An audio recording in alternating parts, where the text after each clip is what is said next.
Alors on va voir comment on peut travailler avec un algorithme contenant une boucle tant que. C'est une boucle qui est très très classique en mathématiques et qui s'applique beaucoup notamment aux suites. C'est pour ça que j'ai pris un exemple tiré de ASI juin 2019.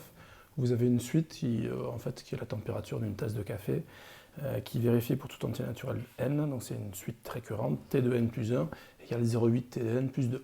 Et en fait la question qu'on se pose c'est au bout de combien de temps donc la température de ma tasse baisse, et au bout de combien de temps la température sera inférieure à 40 degrés. Donc là vous avez un algorithme qui est proposé. Donc en fait la flèche dans ce sens-là, ça veut dire qu'on affecte la valeur 80 à la variable t, et donc on va continuer tant que t est supérieur à 40, ce qui est le cas au début, c'est vrai. Donc mon test en fait il est vrai au début, parce que t il vaut 80, donc tant que t est supérieur à 40, je vais rentrer dans cette suite de deux instructions que je vais répéter tant que t sera inférieur à 40, d'où ce symbole-là, c'est pour ça qu'on appelle ça une boucle. C'est une instruction que je vais répéter. Une boucle tant que, c'est une boucle pour laquelle on ne connaît pas la fin. Donc j'ai fait un tableau, c'est beaucoup plus facile à comprendre avec un tableau, mais je ne sais pas combien il va y avoir de colonnes. Je vais continuer tant que t sera supérieur à 80. Donc au début, c'est pas marqué, mais n, on l'initialise à 0. Et donc, mon premier tour, qu'est-ce qui va se passer? T, il va prendre la valeur 0,8t plus 2. Donc, je peux prendre ma calculatrice, tout simplement, et calculer 0,8 fois 80 plus 2, trouver la valeur 66. Donc, la valeur suivante pour t, qui est calculée, c'est 66. N, il prend la valeur n plus 1, il valait 0, je rajoute 1, ça vaut 1. Est-ce que ma boucle, est-ce que je rentre dedans tant que t est supérieur à 40? T est toujours supérieur à 40, donc je rentre bien dans ma boucle. Et donc je vais calculer à chaque fois, je vais refaire 0,8 fois 66 plus 2, etc. Ça c'est un peu long, on peut le faire plus rapidement avec la calculatrice. Donc on passe en mode, on va passer en mode suite. Donc j'appuie sur mode, ici, sur TI. Je passe en mode suite. Maintenant, quand je vais dans f de x égale, j'ai une suite. Mon n minimum, ma suite, elle commence à t0, donc c'est 0. La valeur de l'expression de ma suite, j'annule celle-ci, un plus 1, il est égal à 0,8 fois un. Alors ici, c'est un plus 1, moi c'est tn, mais ça revient au même. Donc ici, j'ai une seconde fonction pour un. En dessous, là, voilà, au-dessus de 7, donc je fais seconde 7.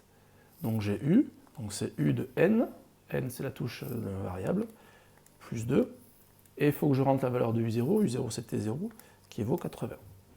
Et maintenant, je vais aller dans def table, je vais choisir de partir de 0 et d'avancer avec un pas de 1 en 1. Je vais dans mon tableau de valeurs, et voici les valeurs de ma suite. C'est-à-dire qu'au début, elle vaut 80, ensuite 66, ensuite 54,8, c'est-à-dire qu'ici, la valeur que j'aurai, c'est 54,8. N, il prend la valeur n plus 1, donc c'est 2. Et c'est encore vrai parce que c'est supérieur à 40. Donc le n, je le retrouve dans la colonne 1 de mon tableau. Et donc je vais regarder jusqu'à quand ça reste au-dessus de 40. Donc vous voyez, pour n égale 3, ça vaut 45, c'est supérieur à 40. Et pour n égale 4, ça vaut 38. Donc qu'est-ce qui va se passer pour mon algorithme? Donc je vais continuer mon cours, mes tours. Là, je vais avoir 54,8, c'est-à-dire que n, il va prendre une valeur plus 1, c'est-à-dire il va prendre la valeur 3. Ensuite, donc je vais avoir, donc ça reste vrai, ma valeur est supérieure à 40. Ensuite, je vais avoir 38,7 à peu près. N va augmenter de 1, donc il va valoir 4. Et cette fois-ci, ça va être faux. Pourquoi? Parce que mon t étant inférieur à 40, je ne rentre plus dans la boucle. Donc je passe à l'instruction après, qui va être d'afficher n. Donc mon algorithme va afficher n égale combien? Eh bien, il va afficher n égale, alors attention, mon algorithme s'arrête ici, c'est-à-dire que la valeur qui est affichée, c'est n égale 4.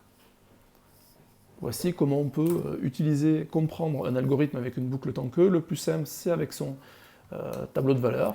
On peut programmer sa calculatrice pour essayer aussi, passer en mode suite, de trouver la valeur à partir de laquelle ça passe en dessous de ce qu'on veut, ou au-dessus de ce qu'on veut. Voilà.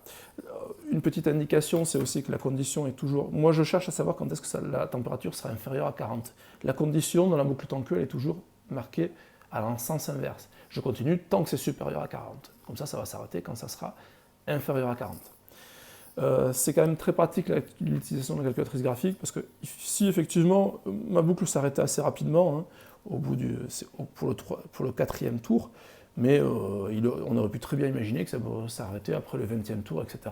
Et dans ce cas-là, je ne vais pas m'amuser à faire une vingtaine de colonnes dans mon tableau, je programme ma calculatrice, et puis c'est pas plus long que ça s'arrête au bout de 20 tours qu'au bout de 4 tours.